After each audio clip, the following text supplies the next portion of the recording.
थोड़ा सा मोटिवेट कर दो भाई, अच्छे से पढ़ाई करते रहो, अपनी पूरी मेहनत करते रहो, स्ट्रेस मत लेना, समय कम है, मैं मानता हूं जो ईश्वर ने लिखा होगा वही होगा।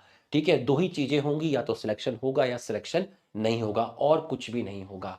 ठीक है, सिलेक्शन हुआ अच्छी बात, नहीं हुआ तो भगवान ने कुछ और सोचा होगा, दोबारा मेहनत करना, गलत रास्ते पे मत जाना। देख मेरी बात को, एक चीज को समझ, जब दो लोगों के मोटिवेशन की बात बोली ना, तो मेरी बात को ध्यान से समझना। जब दो लोगों की शादी होती है, ठीक है, बड़ी मुश्किल से गुण और कुंडली मिलती है, जिसकी वजह से दो लोगों की शादी होती है। ठीक, दो लोगों की शादी होती है, तो शादी होने के बाद 2-3 साल तक वो सोचते हैं कि हमें फैमिली प्लानिंग नहीं करनी है।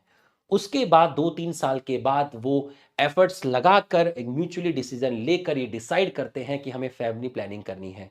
उस फैमिली प्लानिंग करने में 1-1.5 साल लग जाता है, और उसके बाद जो माता जी होती है वो प्रेगनेंसी टेस्ट आपका चेक करती है, और वहां पर आपको एक खुशखबरी आती है कि हाँ जी, पर्टिकुलर फीमेल प्रेग्नेंट है, पर्टिकुलर फीमेल प्रेग्नेंट है।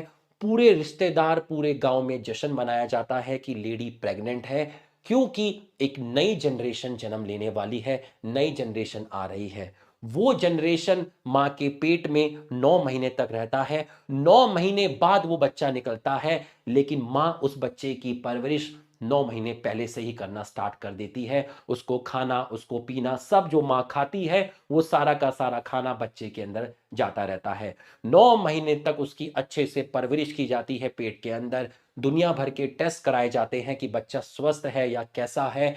9 महीने के बाद जब इतने सारे टेस्ट हो जाते हैं, फिर जाके एक बढ़िया सी डिलीवरी होती है, और हर जगह जश्न मनाया जाता है कि बच्चा हमारा स्वस्थ पैदा हुआ।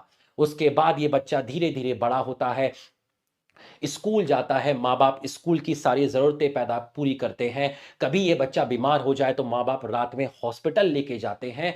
ठीक है, कभी छींक आ जाए, खुद कपड़े नहीं पहनेंगे अच्छे लेकिन इनको पहनाएंगे, खुद खिलौना नहीं लेंगे लेकिन ट्यूशन की फीस भरेंगे। इस तरीके से धीरे धीरे करके बच्चे की परवरिश की जाती है। 17-18 साल का होता है, क्लास 12वीं में आ जाता है, और फिर वो नीट या जे की प्रिपरेशन करता है।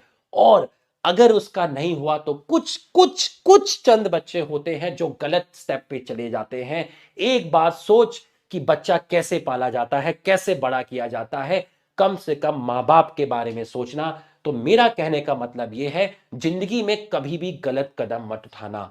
ठीक है, आदमी चला जाता है, दुख उसका नहीं होता, जो जाता है दुख उसका होता है, जो पीछे रह जाते हैं। माँ बाप की जिंदगी बर्बाद हो जाती है, पूरा घर तबाह हो जाता है, जीते जी मर जाते हैं, कुछ नहीं कर पाते, जिंदगी में कुछ नहीं होता।